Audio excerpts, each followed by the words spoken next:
Good morning, students. The topic of our today classes is cleaning computer components.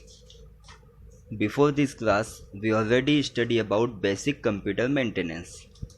Session number 3, unit number 3 of basic ICT skill. Okay, this is continue part 2 of that video. So let's start our this topic, cleaning computer components. Physical cleaning of computer components is done by switching off your computer after shutting down. जब भी हम computer की physical components की साफ़ सफाई करते हैं या उसको साफ़ करते हैं तो कैसे करते हैं? कंप्यूटर को शट डाउन करने के बाद, उसकी स्विच ऑफ करने के बाद में. Then you can use the below mentioned cleaning tools while following the general cleaning guidelines that follow. उसके बाद आप जो मैंने नेक्स्ट क्लीनिंग टूल्स गिवन है, मेंशन किए हुए हैं, उनको यूज़ करते हुए और जनरल क्लीनिंग गाइडलाइंस है उनको फॉलो करते हुए कंप्यूटर को साफ़ कर सकते हैं. कौन कौन से टूल्स हैं देखते हैं. Training tools and guidelines for physical component. सबसे पहले चलते हैं टूल्स के ऊपर. Commonly used cleaning tools for physical components of computer are cotton cloth. Only use a lint-free cloth where cleaning component such as drive, mouse and keyboard. Don't use a cloth to clean any circuitry such as RAM और motherboard. यहाँ से RAM and motherboard skip हो चुका है, आप लिख लीजिएगा. Don't use a cloth to clean any circuitry such as RAM or motherboard. Clear?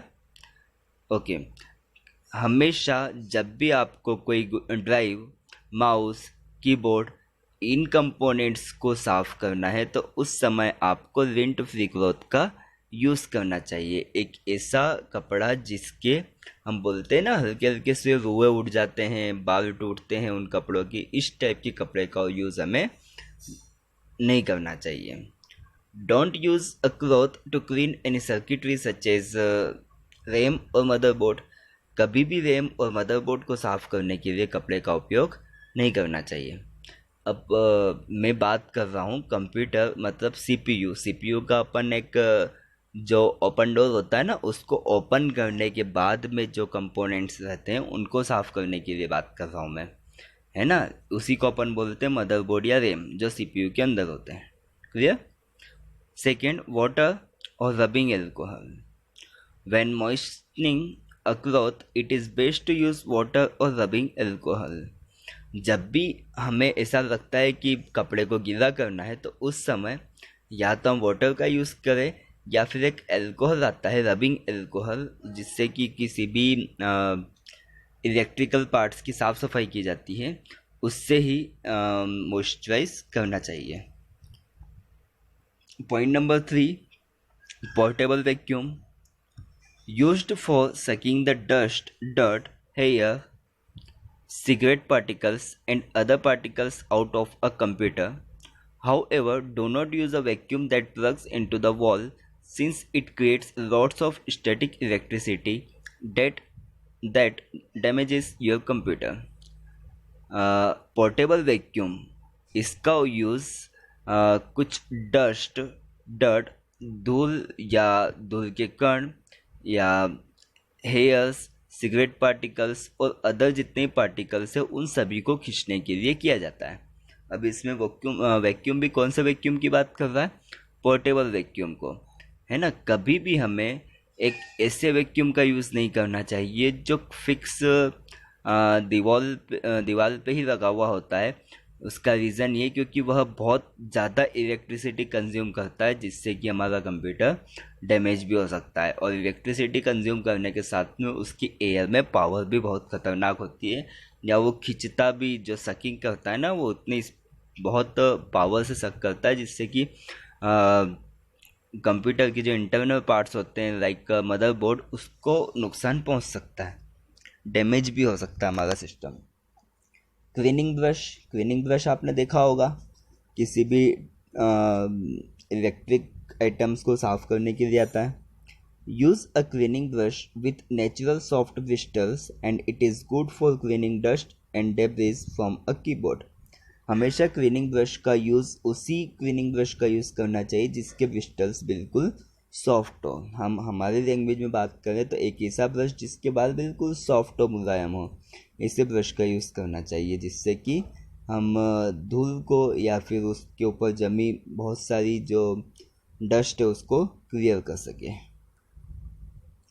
Cotton swaps moisture with rubbing alcohol or water are excellent tool for wiping hard to reach areas in your keyboard, mouse and other location। आपने देखा ना year swaps आता है कान साफ करने के लिए, इसी टाइप से वैसे ही कॉटन स्वैप्स उसको हल्का सा मॉइस्चराइज करके या फिर गिरा करके रबिंग एल्कोहल में या वाटर में, उसके बाद में जैसे कीबोर्ड के जो ऐसा एरिया होता है ना जहाँ पर हमारा हाथ नहीं पहुँच सकता है, कपड़ा नहीं पहुँच सकता है, कोई ब्रश नहीं पहुँच सकता है, तो उस जो स्टिक होती है हमारी बिल्कुल पतली सी स्टिक, उससे हम उस कीबोर्ड को या माउस को या फिर कुछ दूसरी लोकेशन कंप्यूटर की जहाँ पर हम इजी वे में नहीं पहुँच पा रहे उसको साफ कर सकते हैं। तो ये तो थे कुछ कॉमनली क्लीनिंग टूल जिसका हम यूज़ हम कंप्यूटर को साफ करने के लिए करते हैं। अब हम कुछ गाइडलाइंस देख लेते हैं। General guidelines for cleaning are never spray or squirt any liquid onto any computer component. If a spray is needed, spray the liquid onto a cloth। कभी भी कंप्यूटर के किसी भी कंपोनेंट के ऊपर कोई स्प्रे नहीं करना चाहिए। अगर आपको स्प्रे की नीड लग रही है तो आप उस स्प्रे के लिक्विड को कॉटन के ऊपर कीजिए या क्लॉथ के ऊपर कीजिए, ठीक है। कंप्यूटर पे डायरेक्टली हमें कभी भी स्प्रे नहीं यूज़ करना चाहिए। When cleaning a component of the computer turn it of before cleaning. जब भी हम कंप्यूटर या कंप्यूटर के कंपोनेंट को क्लीन करना चाहते हैं तो सबसे पहले उसे टर्न ऑफ कर देना चाहिए। When cleaning, be careful to not accidentally adjust any knobs or controls। जब भी हम क्लीनिंग कर रहे हैं, साफ़ सफाई कर रहे हैं कंप्यूटर की, उस समय हमें बिल्कुल केयरफुल रहना चाहिए कि ऐसा नहीं हो कि किसी भी एक्सीडेंट की वजह से हमारे जो कंट्रोल से या फिर नॉब से वो हमारा बिगड़ जाए और कंप्यूटर डैमेज हो जाए। नेवर ईट और drink around the computer. Computer के आसपास कभी भी हमें ना तो कुछ खाना चाहिए और ना ही कुछ पीना चाहिए। Limit smoking around the computer. Computer के आसपास धूम्रपान नहीं करना चाहिए या स्मोकिंग नहीं करना चाहिए या दूसरी कोई भी ऐसी चीज़ें नहीं जलाना चाहिए जिससे धुआं उठे या आग लगे। For physical cleaning of internal parts like motherboard and other circuit cards of a computer, Bristol brush and you can use a natural compressed air to blow dust off। Computer के फिजिकल पार्ट्स की cleaning के लिए जैसे कि internal parts हुए, जैसे motherboard हुआ या फिर दूसरे कोई सर्किट कार्ड हुए, उनको साफ़ करने के लिए हमें ब्रिस्टल ब्रश का यूज़ करना चाहिए या फिर ब्लोअर का यूज़ करना चाहिए जिससे कंप्यूटर के अंदर लगी डस्ट को वह आसानी से खींच सके या उस धूल को उस सीपीयू में से या कंप्यूटर के जिस भी कंपोनेंट में लगी हुई है उसको बाहर फेंक सके। Never use anything harsh object such as a wire brush. कभी भी कंप्यूटर की कंपोनेंट को साफ़ करने के लिए हार्श ऑब्जेक्ट लाइक वो बहुत ज़्यादा तीखे ऑब्जेक्ट नहीं होते, ब्रश भी बोल सकते हैं हम, जिसमें वायर के ब्रश बने हुए होते हैं, उनका यूज़ कभी भी नहीं करना चाहिए।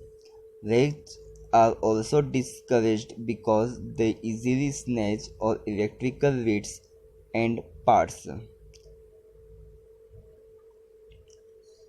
रेग्स जो होते हैं वो भी डिस्करेज्ड करते हैं। उसका रीज़न ये कि वह जितने भी इलेक्ट्रिकल लीड्स या पार्ट्स होते हैं उनको नुकसान पहुंचा सकते हैं, या फिर उसके अंदर हम बोलते हैं ना अगर कोई भी बहुत ज़्यादा तीखी चीज़ होती तो उससे उसके ऊपर वो हल्के हल्के से निशान लग जाते हैं। हमारी स्टूडेंट अपने घर की लैंग्वेज में बोल रहे थे जीड़े पाड़ना, है ना, बिल्कुल ही अच्छा नहीं दिखता है वो, इस टाइप से। ठीक है, सो आज की वीडियो में हमने एक ही टॉपिक पढ़ा, cleaning tools and guidelines for physical component. Okay, so आज की इस वीडियो के आपके लिए क्वेश्चन है, write any 5 commonly used cleaning tools for cleaning computer. I again repeat the question, write any 5 commonly used cleaning tools while cleaning computer. And second question,